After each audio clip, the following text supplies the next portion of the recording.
What's up, guys? Time here back with a brand new video. This will be a Destination Cartoon Network era retrospective. So as always, let's get into it.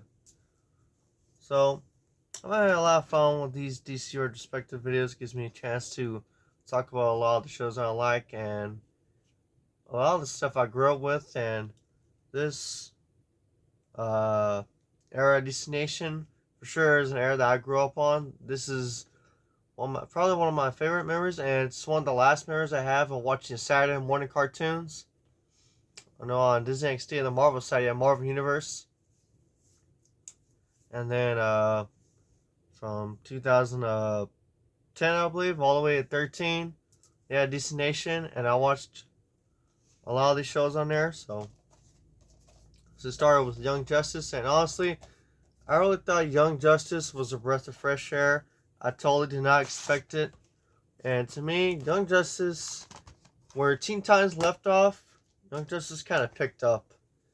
And I'm glad that this show was just as mature, or maybe more mature than Teen Titans. Because they get into a lot of adult topics in the series, which I think is pretty cool.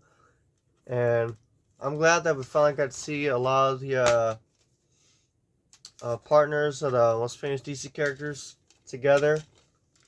I'm glad that they had Robin. It took me a while to get used to Dick Grayson wearing the red and black suit. So it's pretty cool. Love the fact that we got to see Robin on the team with Kid Flash, Aqualad, Superboy, and of course got introduced new characters like Artemis and Miss Martian. So I thought that was pretty cool. The coolest thing I think it was cool about Young Justice is that they worked with the League. They weren't necessarily in the Justice League, but they were basically their covert ops team, which I think is pretty cool. And no Teen Titans exist in that universe. So, but I do really love the fact that Dick Grayson became Nightwing, and he basically led the team season 2. Thought that was pretty cool.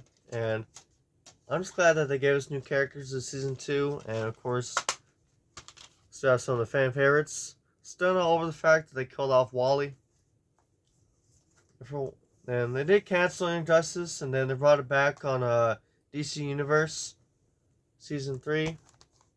And I really think that Beast Boy really sticks out in this season. And it took me a while to get used to season 3. But season 4, in my opinion, I think is way better, and I'm surprised I haven't released that on DVD yet. But overall, I love Young Justice. I think it's a great show. I really hope we get a season 5, because if you guys seen that cliffhanger with Supergirl and Big Barda, man, because I've been wanting to see Supergirl and Young Justice for a very long time. So, move on to the next show. We have Green Lantern, the animated series. So this show is overlooked a lot, mainly because of the failure of the Green Lantern movie. But honestly, I really do think that this is a great show overall. Of course, Josh Keane voicing Hal Jordan. I think he did a great job voicing him. And here we have season 1, part 2. I finally have it. I just got this last week.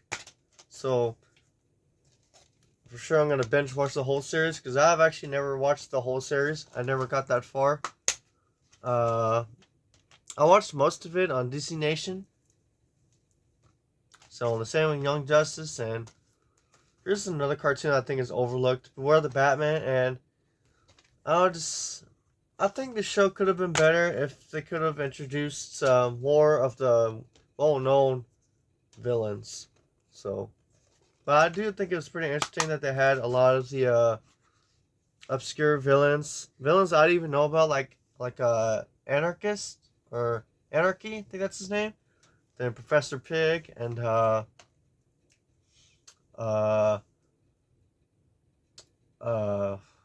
Frog, I think that's his name.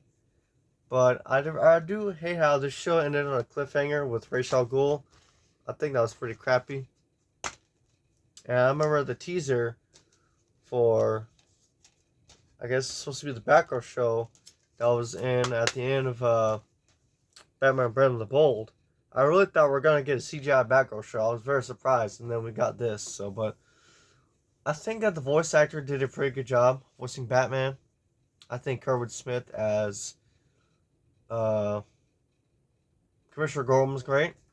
I love doing that 70 show. I love him as Commissioner Gordon. I think he did great in that role. Uh, I like the whole dark aspect of it. I'm surprised it took us this long to get a CGI Batman show, but I looked, and this show is not a show I really watch all often. I just mentioning it because it was on DC Nation Teen Titans Go. So, and I know that they haven't released uh all the seasons on Blu-ray, DVD, or anything. I know for a fact they released season 1 on Blu-ray. I think maybe the first 3 or 4 seasons on DVD, uh but in parts like this is season 2, part 2. So this I can never get into Teen Titans Go, but I probably will binge watch it one day, maybe when it ends or something. But I did get this Teen Titans Go versus Teen Titans, mainly because the original Titans.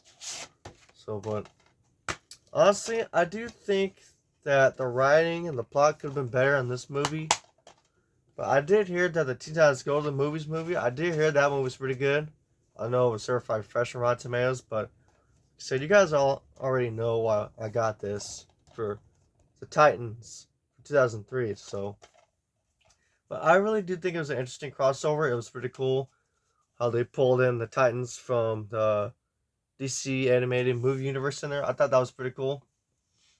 Honestly, in a way, I wish they could have made that movie like 2 hours long, so we could have got more interactions with those Titans. But overall, like I said, Teen Titans Go, I really didn't watch a whole lot, and I was never really into it because I just thought it was really weird. I mean, I still can't believe we have 8 seasons of that. I would rather got 8 more seasons of the original Titans than that, but who knows? I know the cast wants to do season 6. I know the fans want to do season 6, so who knows? Maybe one day we'll get season 6. So, who knows? So, like I said, I have a lot of fun memories watching all those shows on DC Nation. Getting up early, if I remember correctly, the time was 9 o'clock or 8:30. I think it was 9 o'clock, and then around 10:30, I would switch over to Disney XD and watch the Marvel Universe programming with Ultimate Spider-Man and Earth's Mightiest Heroes, stuff like that. So that's all for this video, guys. Thank you guys so much for watching. Make sure to leave a like, comment, subscribe. See you guys in the next video. Later, guys.